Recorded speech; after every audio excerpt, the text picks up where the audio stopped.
Bismillahirrahmanirrahim. Alhamdulillah nahmaduhu wa nasta'inuhu wa nastaghfiruh wa na'udzu billahi min shururi anfusina wa min sayyiati a'malina. May yahdihillahu fala mudilla lahu wa may yudlil fala hadiya lahu. Asyhadu an la ilaha illallah wahdahu la syarika lah wa asyhadu anna Muhammadan abduhu wa rasuluh la nabiyya ba'dah. Allahumma salli wa sallim ala nabiyyina Muhammad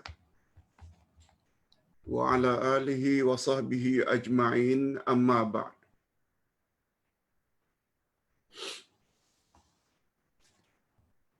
Hadirin dan hadirat serta para pemirsa yang saya hormati, Assalamualaikum warahmatullahi wabarakatuh.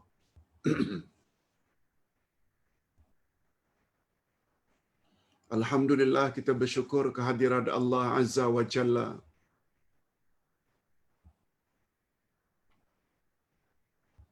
Berkat dengan taufik Allah, kita dapat meneruskan ilmu pengetahuan kita tentang selok-belok agama,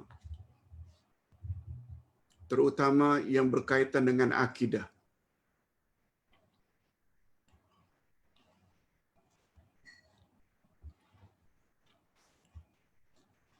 Mazhab dalam Islam ada namanya mazhab dalam fiqh. Ini dipanggil selalu dengan mazhab Hanafi, Maliki, Syafi'i, Hambali. Selain itu juga ada mazhab dalam akidah. Mazhab dalam akidah sangat banyak. Kalau mazhab dalam fiqh, keempat-empat mazhab itu diiktiraf, diterima oleh Ahlus Sunnah wal Jamaah. Apakah mereka bermazhab Hanafi seperti orang-orang atau saudara kita di Turki, India, Pakistan, Afghanistan, atau mereka yang bermazhab Maliki dari Afrika Barat seperti Maroko, Tunisia, Aljazair, dan lain-lain, atau yang bermazhab Syafi'i seperti Mesir, Nusantara, Indonesia, Malaysia, Selatan Thailand dan Filipina. Ada juga yang bermazhab Hambali, yaitu Arab Saudi. Mana-mana yang ikut mazhab yang empat itu dalam fiqh, kita boleh jadikan mereka sebagai imam. Dan jangan saling salah menyalahkan. Tetapi dalam bab akidah, sangat banyak. Kita dah jelaskan sebelum ini. Sebagaimana sabda Nabi, umatku akan berpuak-puak menjadi 73 puak. Semua masuk neraka kecuali satu, yaitu Ahlus Sunnah wal Jamaah.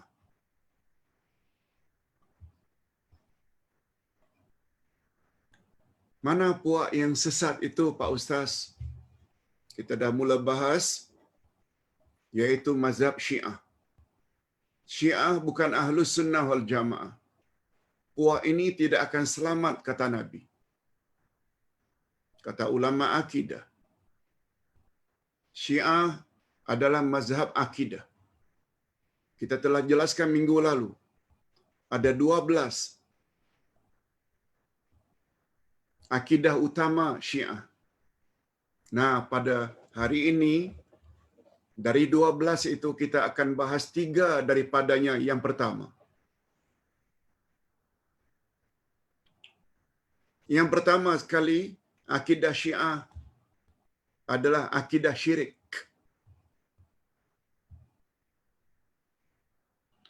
Akidah kedua yang akan kita bahas pagi ini, Aqidatul Bada'. Dan yang ketiga, Aqidatu Ismatil A'immah. Akidah atau keyakinan imam-imam mereka sebanyak 12 orang, semuanya maksum. Akidah ini kita ambil langsung dari kitab mereka, kitab pegangan mereka.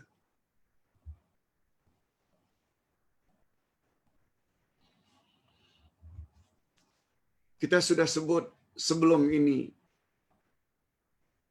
ada semacam usaha untuk mendekatkan, takrib, mendekatkan antara Ahlus Sunnah wal Jamaah dan Syiah. Tapi tidak pernah berhasil. Tak pernah berhasil. Bila ditanya mengapa? Karena rujukan kedua-dua puak ini berbeza. Rujukan utama Ahlus Sunnah Al-Quran dan hadis-hadis Nabi. Terutama sekali hadis riwayat Bukhari dan Muslim dan lain-lain. Syiah pula tidak iktiraf Quran yang ada hari ini sebagai Quran yang original. Nanti kita akan bahas apa kata ulama mereka tentang Quran hari ini. Apa kata ulama mereka dan kitab mereka, berapa jumlah ayat Quran yang mereka yakini. Beza.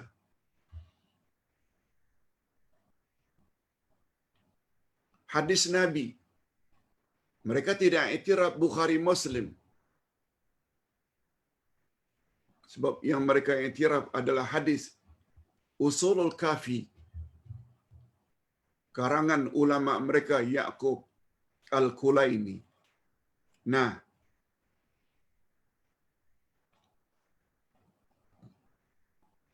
kita mula membahas akidah syirik.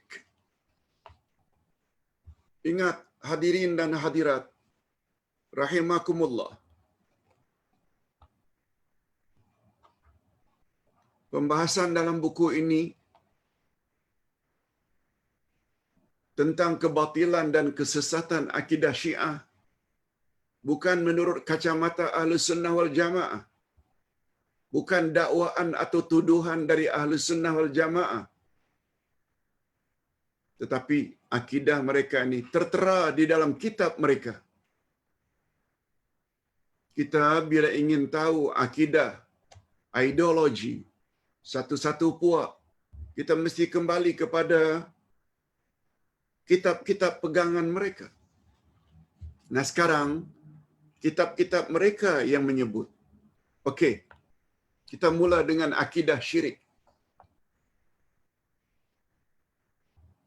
Muhammad bin Ya'qub Al-Kulaini, ini yang Ustaz katakan, pengarang kitab Usulul Kafi selama 25 tahun, menyebut dalam kitabnya Usulul Kafi tentang bab sesungguhnya seluruh bumi adalah milik imam. Seluruh bumi adalah milik imam. Maksudnya imam-imam mereka yang 12.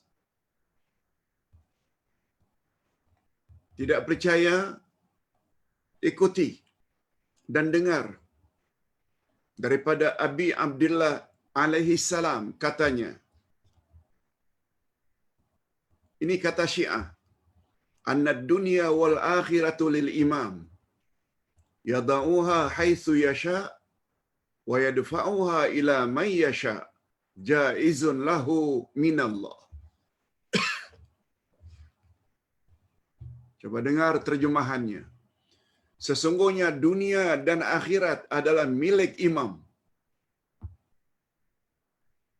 Dia meletakkannya di mana sahaja dia kehendaki. Maknanya imam itu layak dan berhak meletakkan dunia ini ke mana saja yang dia kehendaki. Dan dia menyerahkan dunia ini kepada siapa yang dia kehendaki. Sebagai anugerah daripada Allah untuknya, untuk imam.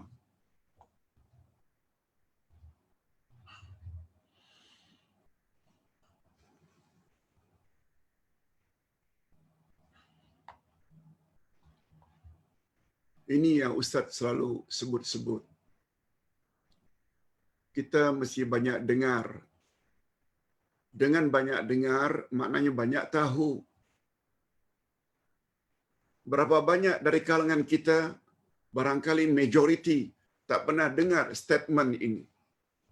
Itu sebabnya kita selalu katakan, alah, Syiah dan Ahlus Sunnah itu bezanya kecil saja. Kecikkah ini? Jangan komen kalau tak tahu. Ustaz dulu pun tak tahu. Tapi telah baca.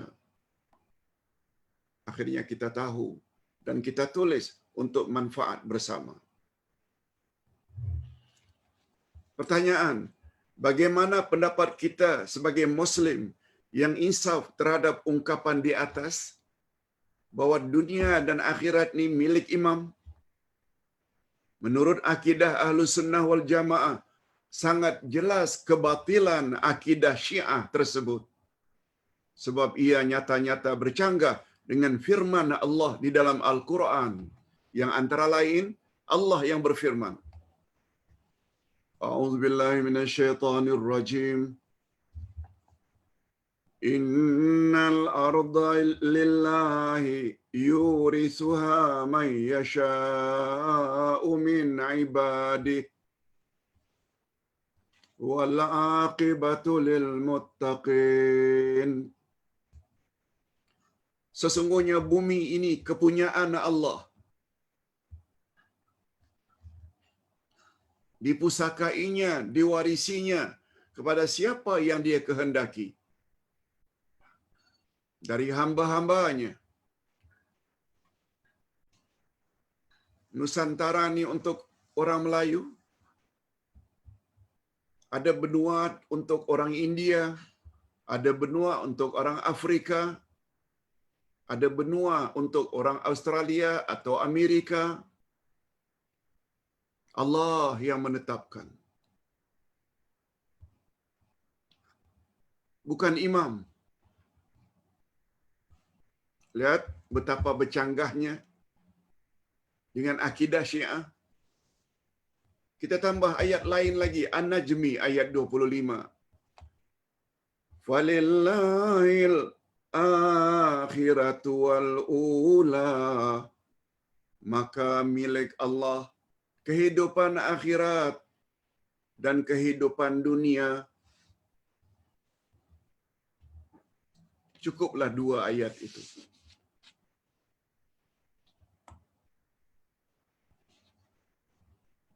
Kalau ingin tambah dengan ayatul kursi. Setelah menyebut Allahu la ilaha illa huwal hayyul qayyum, la ta'khudhuhu sinatun wa la naum. Apa sambungannya? Lahu ma fis samawati wa ma fil ard. Miliknya Allah apa yang ada di langit dan apa yang ada di bumi. Itu akidah dan keyakinan kita. Syiah tidak. Apa yang ada di langit, apa yang ada di bumi, semuanya milik imam. Lalu kita katakan perbezaan Ahlus Sunnah kita dengan Syiah kecil. Hanya orang jahil saja yang kata macam itu. Apa sebab? Karena tak dengar, tak tahu apa yang ulama Syiah sudah cakap dan tulis. Ulama Syiah juga berkata, ini bab lain lagi, tapi tetap syirik. Mereka mendakwa Sayyidina Ali yang berkata, Qala Aliyun, Anal awwalu, wa anal akhiru, wa anal zahiru, wa anal batilu, wa ana warithul ard. Cuba dengar apa kata orang Syiah tentang Sayyidina Ali. Sayyidina Ali telah berkata, akulah yang pertama dan akulah yang terakhir. Akulah yang zahir dan yang batin. Akulah yang mempusakai bumi ini. Akidah ini juga batil, sesat. sebagaimana akidah pertama di atas. Sedangkan Sayyidina Ali bersih. Bari'un maknanya Sayyidina Ali bersih, terhindar, jauh daripadanya, daripada dakwaan tersebut. Dan perkara ini sengaja direka-reka ke atasnya. Dan mustahil beliau pernah berkata demikian. Sebab Sayyidina Ali tahu betul apa yang Allah katakan dalam Al-Quran. Apa yang Allah katakan dalam Al-Quran tentang dirinya? Nanti kita akan belajar dalam kitab Al-Asma'ul Husna. Akan dibahas dalam kitab Al-Asma'ul Husna. Huwal awwal wal akhir wal zahir wal batin. Dialah Allah yang awal dan yang akhir, dan yang zahir dan yang batin. Dia di sini merujuk kepada Allah, bukan Sayyidina Ali. Adapun firman Allah di dalam surat Az-Zumar, wa asyraqatil ardu binuri rabbiha, dan terang benderanglah bumi. Padang mahsyar. Padang mahsyar itu bumi.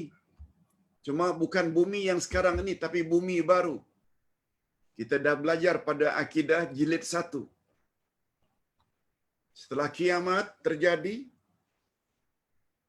kita akan berada di atas bumi, tapi bumi yang baru, di bawah naungan langit dan matahari, langit dan matahari yang baru. Allah menyebut bumi padang mahsyar akan terang benderang dengan cahaya keadilan Tuhannya. Ayat ini telah ditafsirkan. Coba dengar. Kata kata Maqbul Ahmad. Kata Maqbul Ahmad, seorang ulama tafsir Syiah. Apa yang dia tafsirkan ayat ini? Padang mahsyar itu akan dipancarkan dengan cahaya keadilan Tuhannya. Maqbul Ahmad, penafsir Syiah, kata, ayat ini telah ditafsirkan oleh pakar tafsir Syiah. Maqbul Ahmad katanya, apa kata dia? Telah berkata Ja'far As-Sadiq. Ini salah seorang imam Syiah. Dia menukil, Maqbul Ahmad ini menukil dari imam mereka Syiah yang namanya Ja'far As-Sadiq. Kononnya telah berkata, Inna rabbal ardi huwal imam. Fahina yakhrujul imam yakfi nuruhu wala yaftaqirun nasu ila syamsi wal qamar. Allahu Akbar. Allahu Akbar. Berdiri bulu roma kita dengar dakwaan ini. Betapa sesatnya orang-orang Syiah. Sesungguhnya Tuhan bumi, sesungguhnya Tuhan bumi ini adalah imam. Sesungguhnya Tuhan bumi ini, pemilik bumi ini, pencipta bumi ini adalah imam. Ketika imam keluar, memadailah cahayanya, memadailah cahayanya. Bila imam keluar, memadailah cahaya imam itu menerangi, dan manusia tidak lagi berhajat ketika itu kepada matahari dan bulan. Matahari tak perlu waktu siang untuk menerangi bumi. Bulan juga tidak perlu untuk menerangi pada waktu malam, kalau imam itu dah muncul. Fikirkanlah bagaimana Syiah sanggup meletakkan martabat imam itu, yaitu Sayyidina Ali, sebagai Tuhan dan pemilik bumi ini. Kita yang berpahaman Ahlus Sunnah wal Jamaah, kita iktiraf Ali salah seorang daripada Khalifah Ar-Rashidin. Tapi kita tidaklah meletak kedudukan Ali sampai sedemikian tinggi, sampai menyamakan Ali dengan Allah. Na'udzubillah min dzalik. Sekarang baru tahu yang selama ini kita belum dengar. Itu sebabnya Sayyidina Ali berkata, Ustaz selalu ulang-ulang kata Sayyidina Ali. Ta'lim,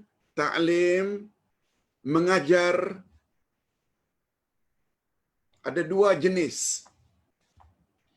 Bila kita mengajar agar audience, jamaah, follower ikut, itu namanya ta'limud doa.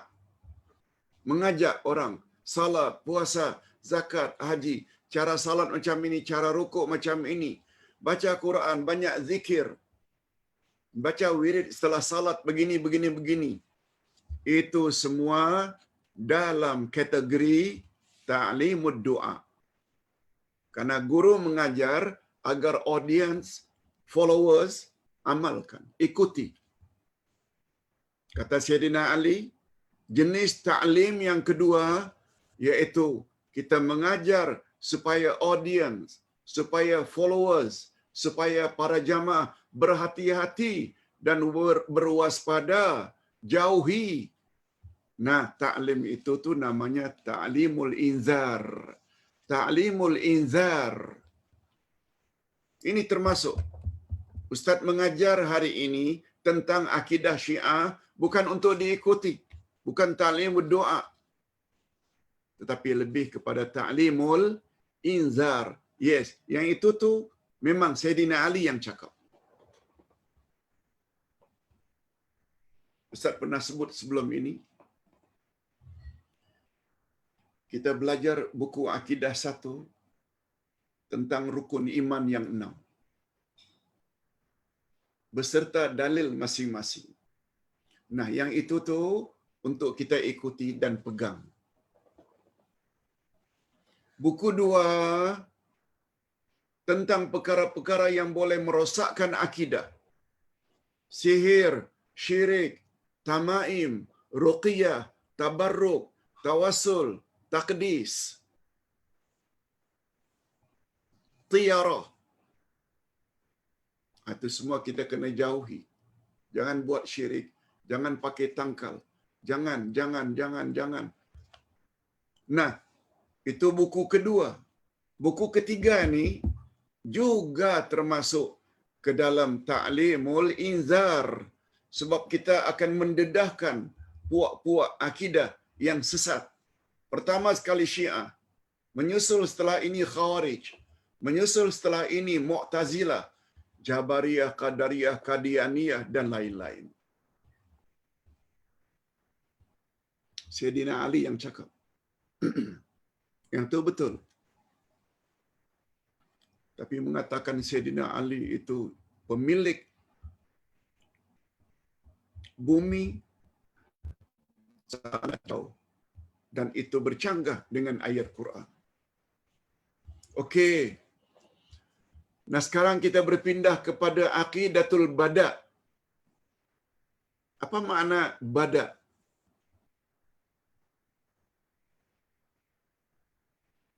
Bukan badak subuh, bukan badak sumbu, bukan nama binatang, bukan. Aqidatul bada'. Kita baca. Aqidatul bada' ialah kepercayaan bahwa Allah Subhanahu wa taala tidak mengetahui atau Allah jahil. Tidak tahu tu maknanya bodoh lah. Allah bodoh, Allah jahil, Allah tidak tahu tentang sesuatu perkara sehingga perkara tersebut betul-betul telah terjadi. Itu namanya dalam istilah orang-orang Syiah aqidatul bada. Allah jahil, Allah tidak tahu apa yang akan terjadi pada masa akan datang. Kecuali Allah baru tahu bila peristiwa itu sudah terjadi. Macam itu ke akidah Ahlussunnah wal Jamaah. Jauh. Macam siang dan malam.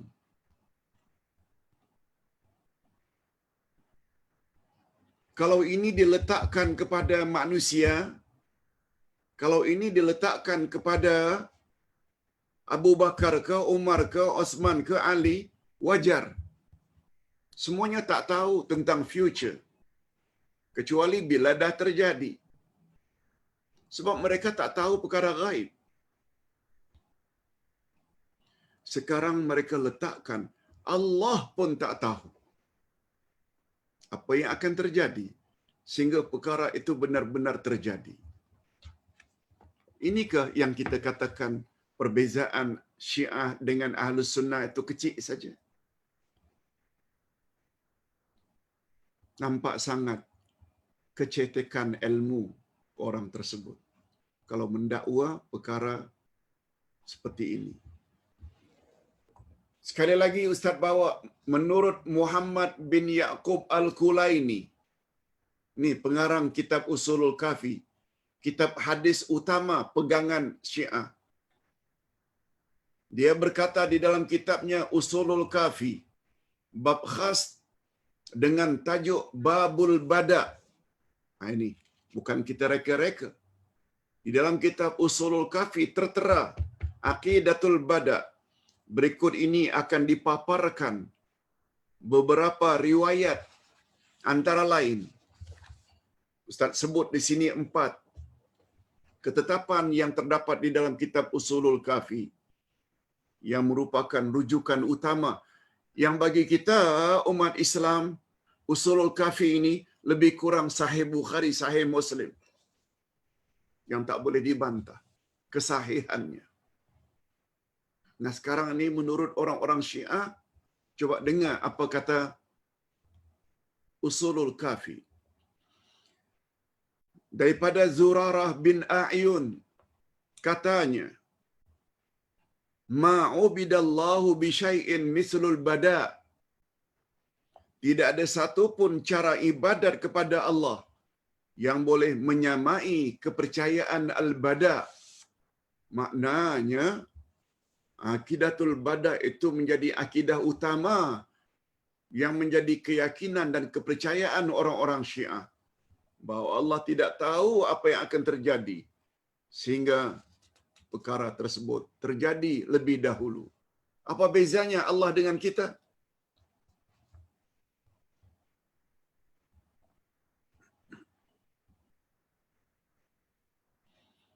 Sedangkan Nabi Muhammad sallallahu alaihi wasallam juga pernah membuat statement, aku tak tahu apa yang akan terjadi pada masa yang akan datang. Tak tahu. Hatta Nabi, walaupun beliau mendapat yang dipanggil dengan ghaib idhafi melalui wahyu.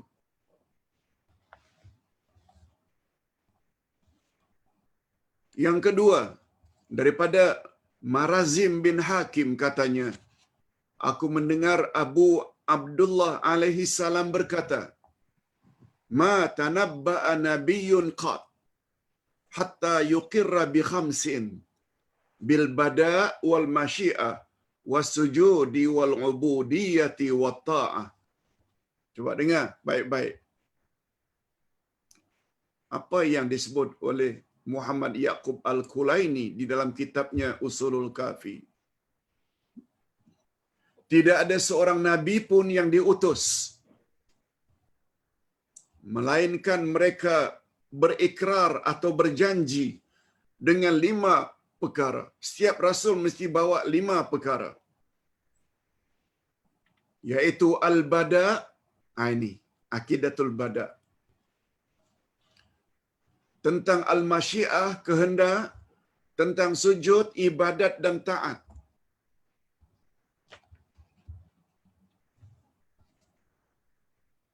Satu di antara 5 tugas Nabi, kononnya Nabi mesti maklumkan kepada umatnya bahawa Allah itu tidak tahu apa yang akan terjadi. Allahu Akbar.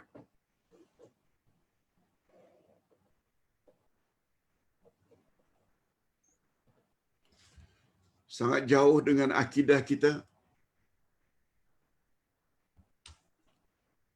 Lebih-lebih lagi kalau kita faham martabat iman terhadap takdir. Rasulullah sallallahu alaihi wasallam bersabda,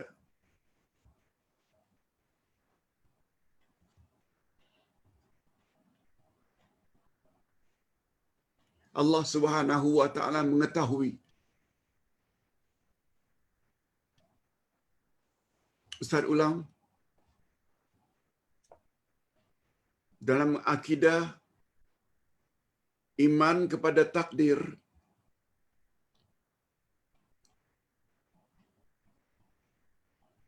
Rasulullah sallallahu alaihi wasallam bersabda, makhluk pertama yang Allah cipta adalah kalam, pen.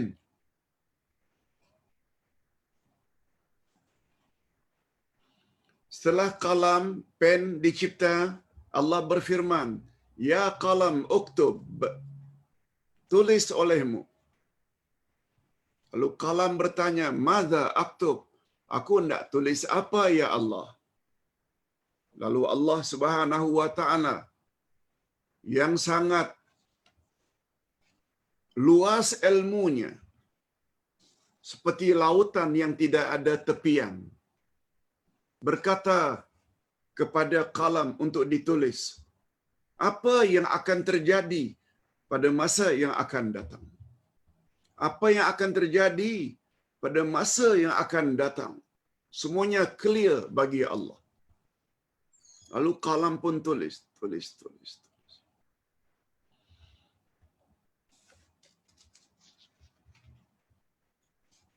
Pada hari Ahad 20 Jun akan ada kelas online dengan subjek akidah Syiah. Penceramanya Abdullah Yasin. Pendengarnya sekian ratus orang. Semua diberitahu oleh Allah kepada kalam untuk ditulis. Bila Abdullah Yasin ini akan mati, wafat, meninggal dunia, sudah tahu dah, ditulis. Allah suruh tulis kalam. Kalam pun tulis. Tulisan kalam inilah yang dipanggil dengan Lauh Mahfuz. Lauh Mahfuz.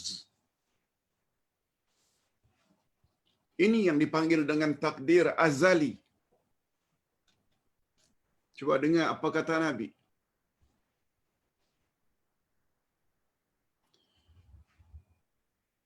Penulisan kalam tersebut atas arahan Allah terjadi 500 tahun sebelum Allah mencipta langit dan bumi. Sebelum Allah mencipta langit, bumi, sebelum itu Allah dah suruh kalam itu tulis. Ini yang dipanggil dalam ilmu akidah takdir azali.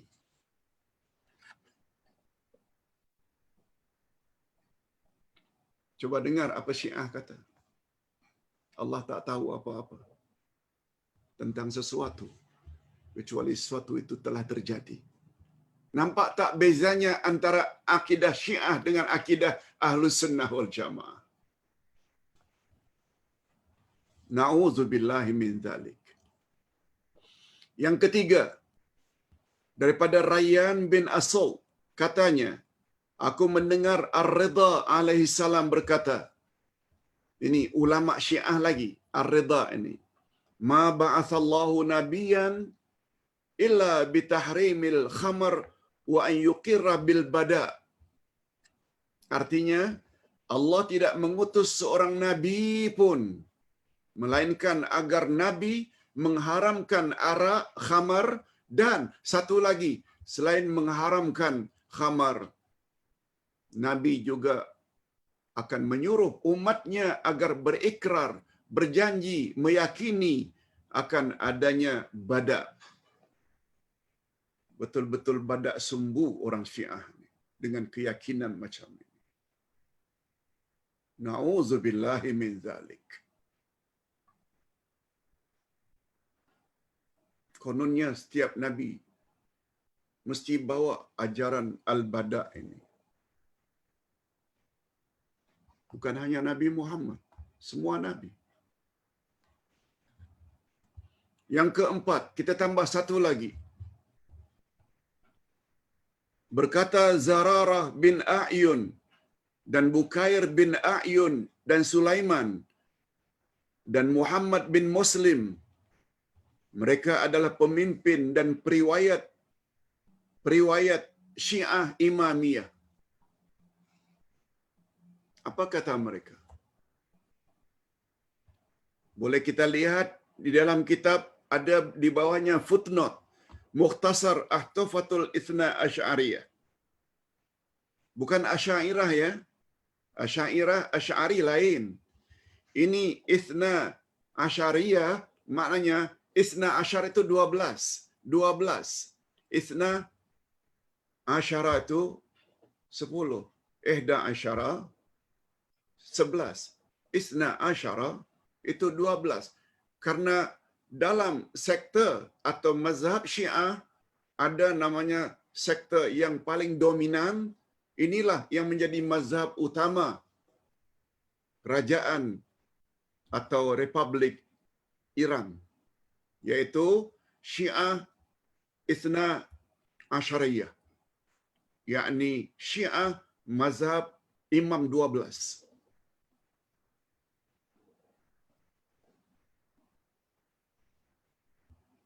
Ini buku ini dikarang oleh Syekh Waliullah Ad-Dahlawi. Beliau menyebut dalam kitabnya tersebut tentang akidah Syiah ini, yang antara lain ulama atau periwayat hadis orang-orang Syiah yang disebut nama itu berkata, coba dengar baik-baik. Inna Allah Ta'ala lam yakun aliman fil azal, wala sami'an wala basira, hatta khalaqa li nafsihi ilman wa sama'an wa basara, kama khalaqaha li ba'dil makhluqat, fasara aliman wa sami'an wa basira. Coba dengar baik-baik terjemahannya. Sesungguhnya Allah tidak mengetahui sejak azali. Nah, kita baru bercakap tentang takdir azali. Allah suruh kalam supaya menulis. Peristiwa itu, kata Nabi dalam hadis sahih, terjadi 500 tahun sebelum Allah mencipta langit dan bumi. Maknanya, jauh sebelum kita dicipta, Allah dah tahu dah. Inikah yang kita katakan perbezaan Syiah dan Ahlus Sunnah kecil. Sehingga dia mencipta untuk dirinya. Coba dengar, Ustaz ulang sekali lagi. Sesungguhnya Allah tidak mengetahui sejak azali. Demikian juga mendengar dan melihat, sehingga dia mencipta untuk dirinya pengetahuan, pendengaran dan penglihatan, sebagaimana dia menciptanya untuk sebahagian makhluknya yang dengannya mereka boleh mengetahui, mendengar dan melihat.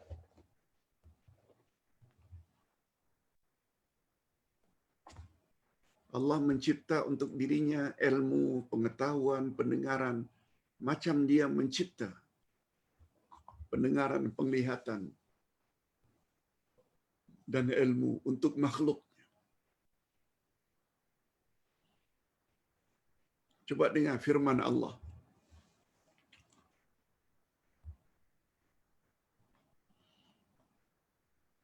Sesungguhnya Allah lah yang telah mengeluarkan kamu dari perut ibumu. Sesungguhnya Allah lah yang telah mengeluarkan kamu dari perut ibumu.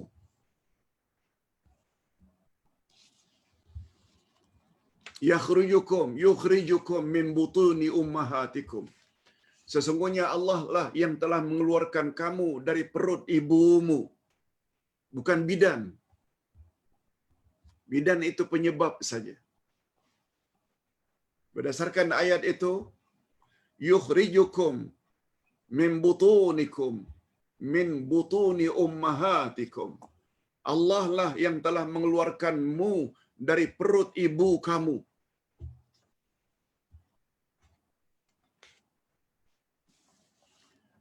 Wa ja'ala lakumus sam'a wal basara wal fuada. Lalu Allah jadikan untukmu, wahai janin, pendengaran, penglihatan dan akal.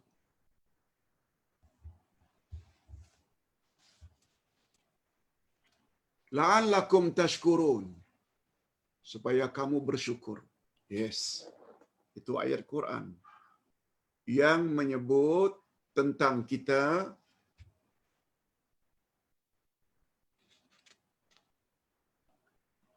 begitu lahir bagaikan blank disk kosong. Allah lah yang telah mengeluarkan kamu dari perut ibumu dalam keadaan kamu tidak punya ilmu sedikit pun.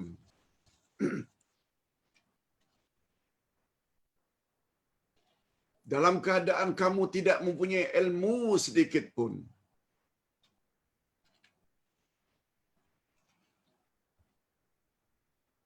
Wa ja'ala lakumus sam'a wal basara wal fuada la'allakum tashkurun.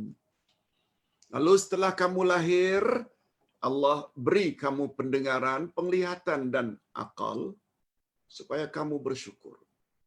Syiah kata, macam Allah jadikan untuk makhluknya seperti itu, begitu jugalah dia telah menjadikan pendengaran, penglihatan dan ilmu untuk dirinya. Allahu Akbar. Na'udzubillah min dzalik.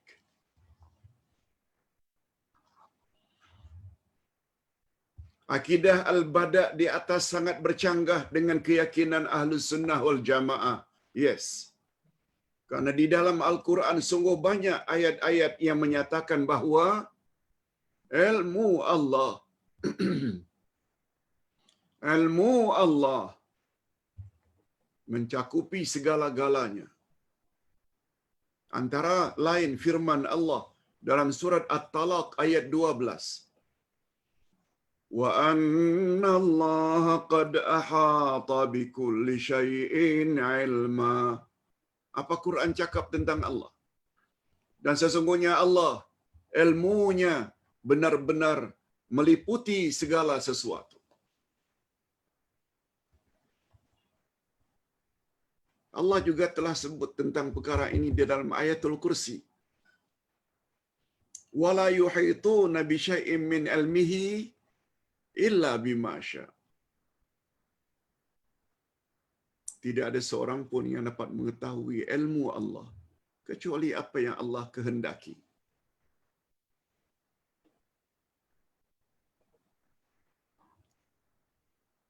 Itu sebabnya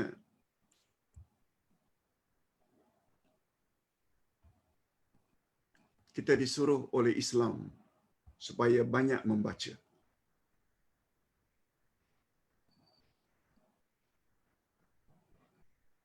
Apa buktinya Pak Ustaz? Buktinya ayat pertama.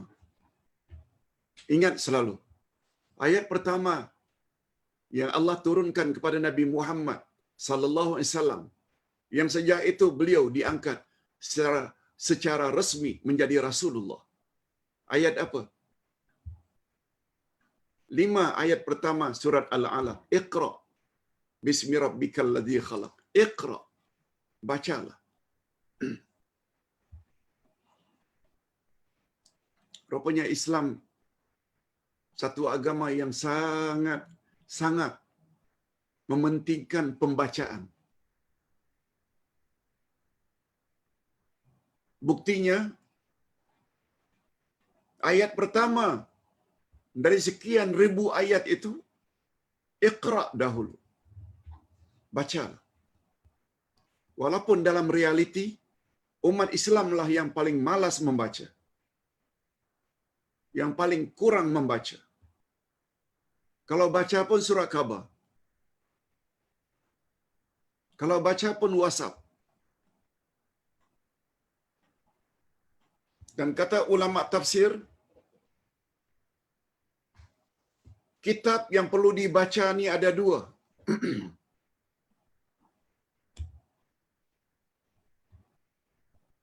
Coba dengar pandangan Imam Al-Maraghi.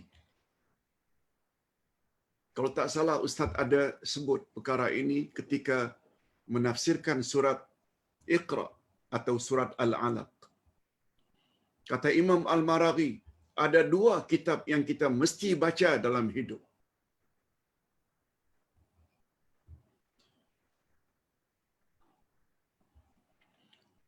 Pertama sekali,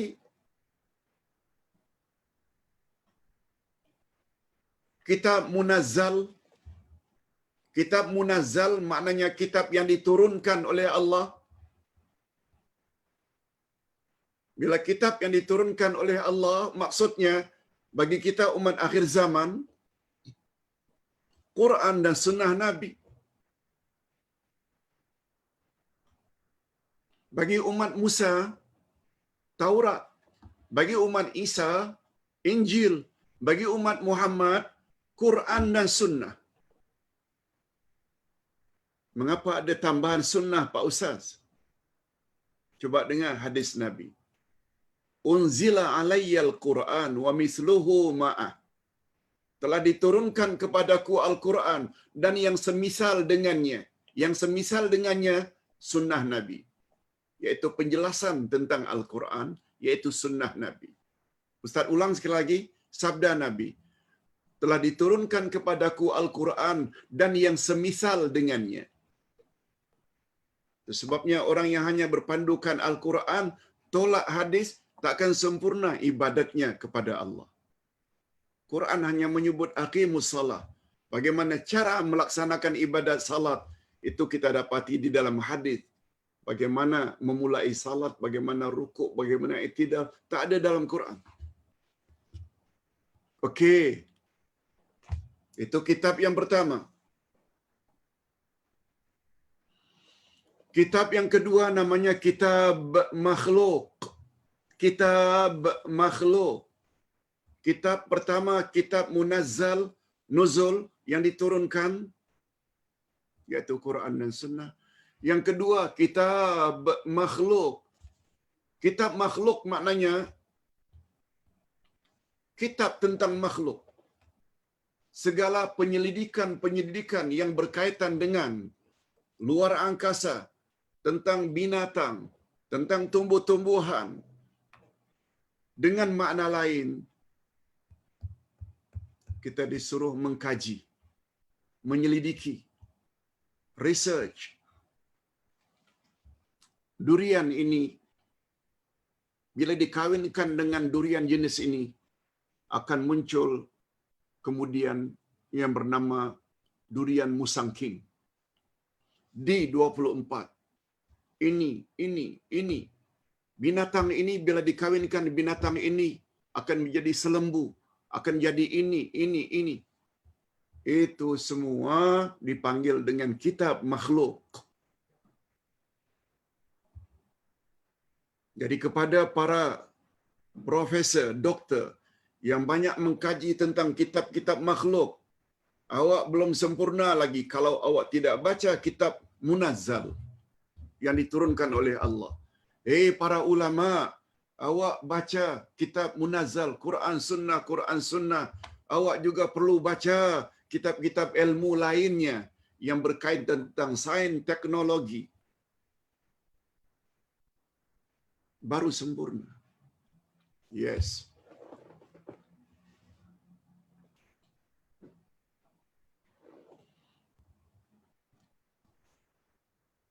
Maksud Ustaz nak menerangkan ilmu ini adalah semuanya milik Allah. Kalau semalam Ustaz ada sampaikan pepatah Arab tentang kitab. Kitabi, anta sadiqul wafi. Oh, my book.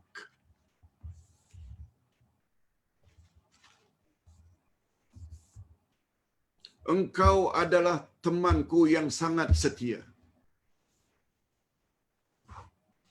You are my best friend. Kalau boleh kita terjemahkan begitu. Engkau adalah temanku yang paling baik. Apa lanjutannya? Binurika as'a linainil kamal. Dengan cahayamu, wahai buku, aku berusaha untuk mencapai kesempurnaan hidup. Hidup di dunia dan hidup di akhirat.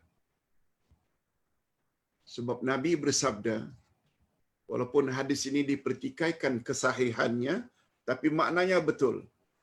Man arada dunya fa'alaihi bil ilmi, wa man arada al akhirah fa'alaihi bil ilmi, wa man arada huma fa'alaihi bil ilm.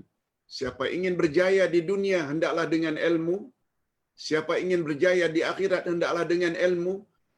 Barang siapa yang ingin berjaya di kedua-dua tempat itu, dunia akhirat, hendaklah juga dengan ilmu. Cuma ilmu ini semuanya milik Allah. Itu sebabnya Ustaz tambah sedikit hari ini kata-kata Imam Asy-Syafi'i. Apa kata Imam Asy-Syafi'i? Syakautu ila waki' su'a hifzi. Aku pernah mengadu kepada guruku yang bernama Waki'. Susahnya aku menghafal. Susah.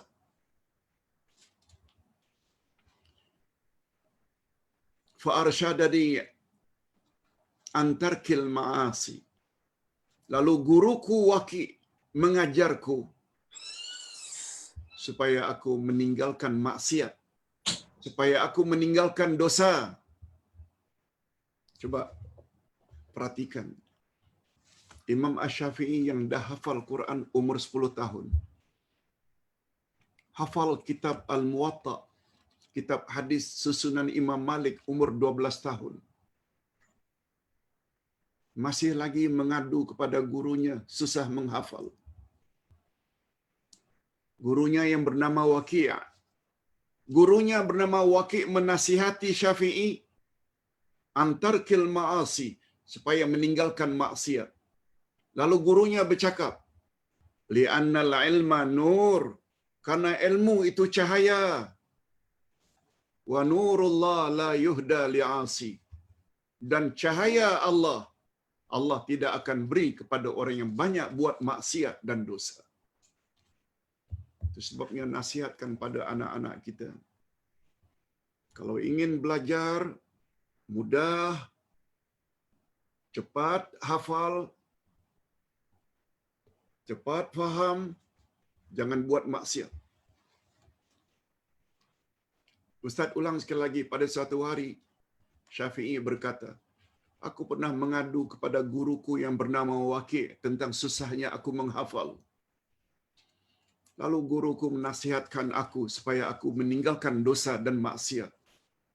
Sebab kata guruku Waki', ila annal ilma nur, karena ilmu itu cahaya.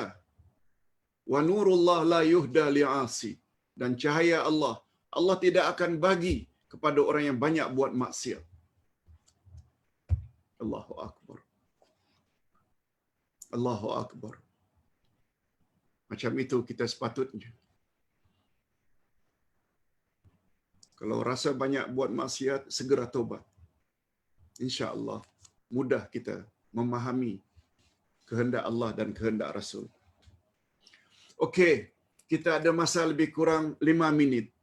Mungkin kita tambah 10 menjadi 10 minit. Boleh? Boleh insya-Allah. Aqidah Ismatul A'immah.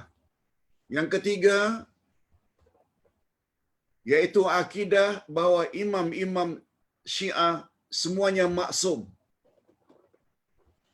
Ulama Syiah meyakini bahawa kepercayaan kepada imam termasuk ke dalam salah satu daripada rukun iman. Nah, kita Ahlussunnah wal Jamaah tak ada beriman kepada imam tu, tak ada. Tapi Syiah memasukkan salah satu rukun imam iaitu iman kepada imam. Mereka punya leader. Seperti iman kepada keesaan Allah. Macam itu. Mereka punya ta'assub dan fanatiknya terhadap mereka punya pemimpin. Maksudnya kepimpinan kerohanian, pengajaran agama, politik bagi umat Islam berdasarkan warisan turun-temurun imam-imam 12. Kepimpinan itu terbatas pada keturunan Sayyidina Ali saja, suami Fatimah Az-Zahra, dan 2 anaknya Hasan dan Husain. Ali, Fatimah, Hasan, Husain.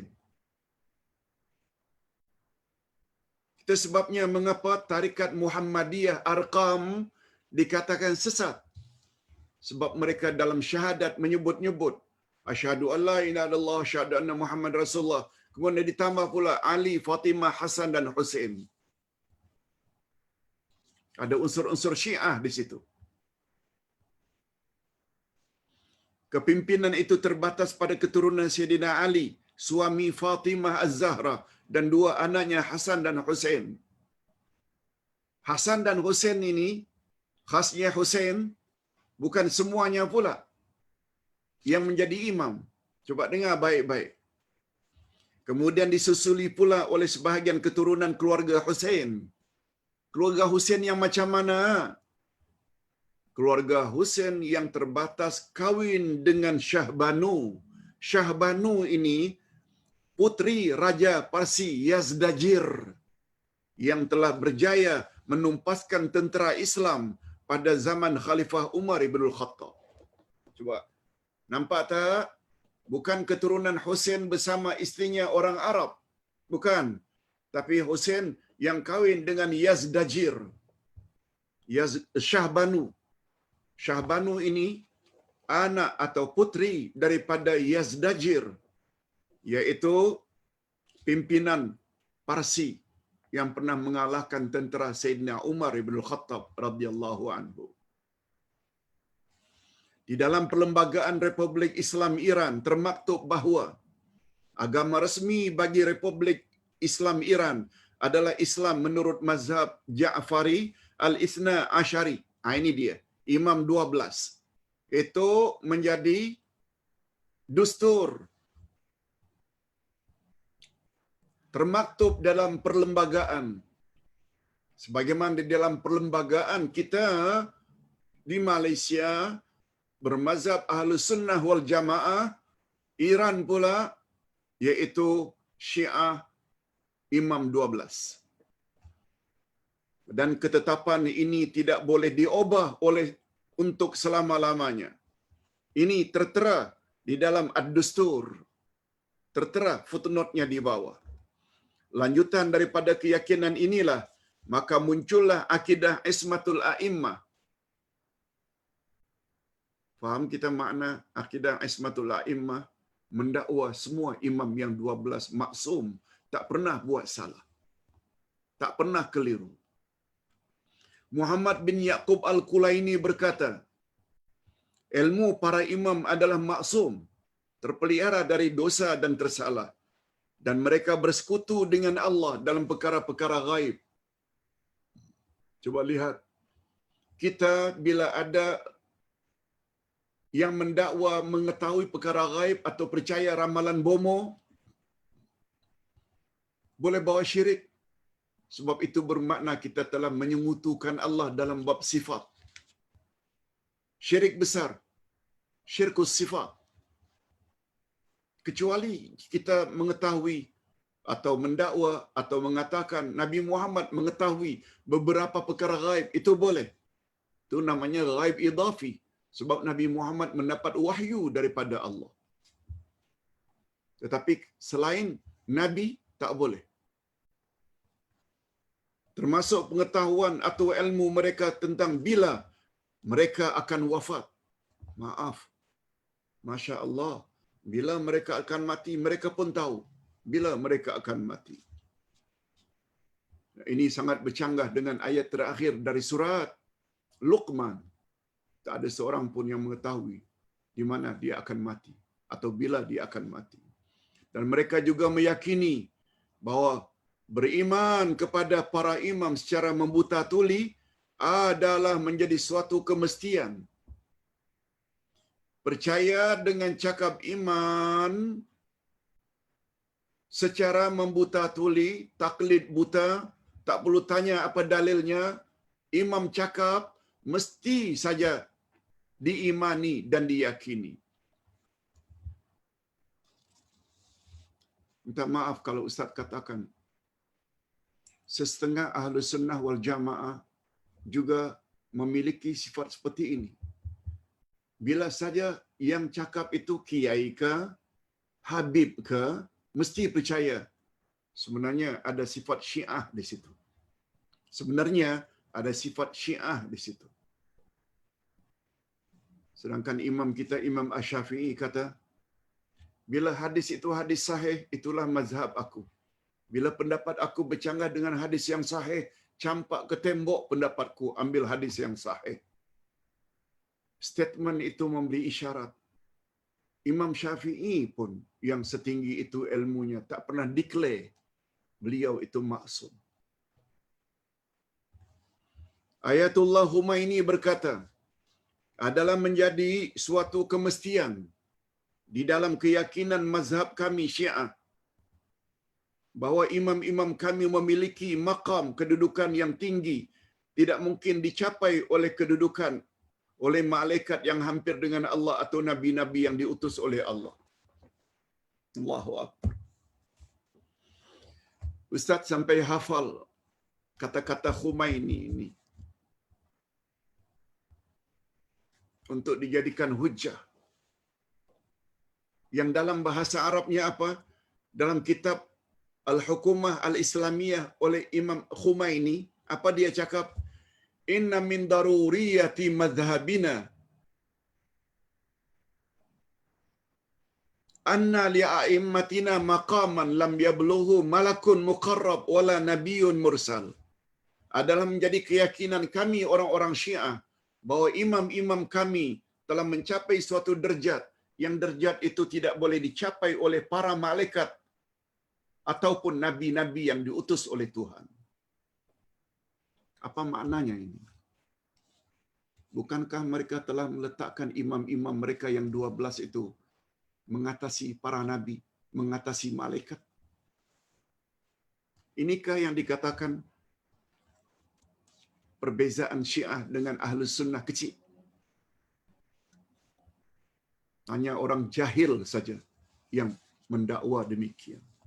Bacalah, baca. Lengkap footnote-nya. Al-Hukumat Al-Islamiyah Ayatullah Khumaini muka surat 64. Bukan Ustaz saja-saja nak cakap.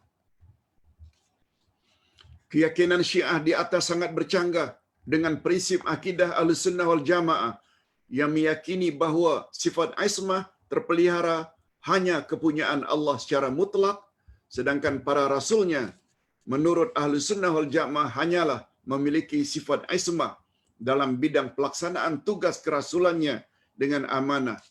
Sedangkan di luar bidang penyampaian risalah, para rasul pun masih boleh terkeliru dalam berijtihad sehingga mereka mendapat teguran daripada Allah.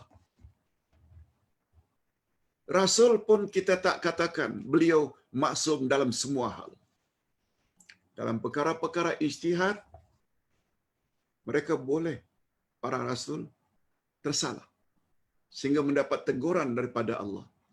Pernah dengar tak surat Abasa wa Tawalla? Ketika Nabi berhadapan dengan pemimpin Quraisy, datang Abdullah bin Ummi Maktum yang buta memberi salam. Assalamualaikum. Waalaikumsalam. Rasulullah yang sedang berhadapan dengan pemimpin Quraisy dengan muka masam, ini makna abasa wa tawalla, sambil berpaling, tidak mau tengok Abdullah bin Ummi Maktum. Lalu Allah tegur dalam surah tersebut, jangan buat begitu hai Muhammad. Orang yang beriman walaupun dia buta, hendaklah lebih utama untuk kamu layan daripada orang-orang kafir Quraisy walaupun mereka itu pemimpin Quraisy karena dia kafir. Itu teguran Allah. Sebab ijtihad Nabi, ijtihad maknanya menggunakan akal, tak jumpa orang ini ni, pemimpin Quraisy ni, jarang-jarang. Sedangkan Abdullah bin Maktum orang beriman, bila-bila masa boleh tanya, itu ijtihad. Namun demikian Allah tegur Nabi. Banyak teguran Allah terhadap Nabi. Itu bukan masalah penyampaian. Adapun dakwaan Syiah bahawa imam-imam mereka mengetahui perkara gaib, hal ini sangat bercanggah dengan keyakinan Ahlus Sunnah wal Jamaah, karena sungguh banyak ayat Al-Quran yang menegaskan bahawa sifat tersebut hanya kepunyaan Allah. Sila lihat Ali Imran ayat 145, 179, Al-An'am ayat 59, Surat Yunus ayat 20, An-Naml ayat 65, Luqman ayat 34, Surat Al-Jin ayat 26, dan sebagai contoh, perhatikanlah firman Allah berikut. Bagi Ustaz 3 minit lagi untuk jelaskan ayat ini. Qul la amliku li nafsi naf'an wa la dharra illa ma syaa Allah. Walau kuntu a'lamul ghaiba lastakthartu minal khairi wa ma massani as-su'. In ana illa nadhirun wa basyirun liqaumin yu'minun. Katakanlah, aku tidak berkuasa menarik kemanfaatan bagi diriku, kata Nabi. Dan aku tidak pula menolak kemudaratan yang menimpa aku, kecuali jika dikehendaki oleh Allah. Dan sekiranya aku mengetahui yang gaib, ini kata Nabi, sekiranya aku mengetahui perkara yang gaib, tentulah aku membuat kebajikan sebanyak-banyaknya dan aku tidak akan ditimpa kemudaratan. Aku tidak lain hanyalah pemberi peringatan dan pembawa berita gembira bagi orang-orang yang beriman. Hadirin dan hadirat, demikianlah 3 dari 12 akidah Syiah. Pertama, akidah syirik. Yang kedua, akidatul bada', mendakwa Allah tak tahu perkara future kecuali perkara itu telah terjadi. Dan yang ketiga, ismatul a'immah, akidah meyakini imam-imam mereka keturunan Sayyidina Ali, khasnya daripada jalur Hussein yang kahwin dengan orang Parsi Iran, mereka semuanya maksum. Na'udzubillah min dzalik. Mudah-mudahan dengan penyampaian pagi ini lengkap dengan buku, kitab, dengan rujukan, membuat kita tak ragu lagi. Syiah adalah salah satu daripada mazhab akidah yang sesat dan sangat sesat. Itu sebabnya mengapa disebut sebagai akidah sesat yang pertama sebelum kita menyebut mazhab-mazhab yang lain. Kita berdoa mudah-mudahan Allah Subhanahu wa taala lindungi kita daripada pengaruh Syiah. Alhamdulillahirabbil alamin. Wassalatu wassalamu ala asyrafil anbiya'i wal mursalin wa ala alihi wa sahbihi ajma'in. Ya Allah, ya Tuhan kami bersyukur karena diberi peluang pada pagi ini untuk mendapat penjelasan, penerangan, pencerahan tentang siapa itu Syiah. Rupanya akidah mereka jauh sangat daripada akidah Ahlus Sunnah wal Jamaah. Oleh sebab itu, lindungilah kami. Lindungilah anak cucu kami, keluarga kami, kaum kerabat kami daripada pengaruh Syiah. Cuma kami tidak dapat menjauhi kesesatan tersebut kecuali Engkau dorong kami untuk senantiasa menambah ilmu. Allahumma inna nas'aluka ilman nafi'ah wa rizqan thayyibah wa amalan mutaqabbala. Ya Allah, berilah kami ilmu yang bermanfaat, yang dapat menyempurnakan agama kami. Ya Allah, berilah kami rezeki yang baik-baik. Ya Allah, terimalah segala amal kami. Ya Allah, akhirilah hidup kami dalam keadaan akhir yang baik, akhir dalam iman dan amal saleh. Dan janganlah Engkau akhiri kehidupan kami dalam keadaan yang tidak baik, akhir dalam syirik, khurafat, bid'ah, maksiat. Hindarkan kami daripada api neraka. Wa sallallahu ala nabiyyina Muhammad wa ala alihi wa sahbihi ajma'in. Walhamdulillah rabbil alamin. Subhanakallahumma wa bihamdik asyhadu an la ilaha illa anta astaghfiruka wa atubu ilaik. Assalamualaikum warahmatullahi wabarakatuh. Salam.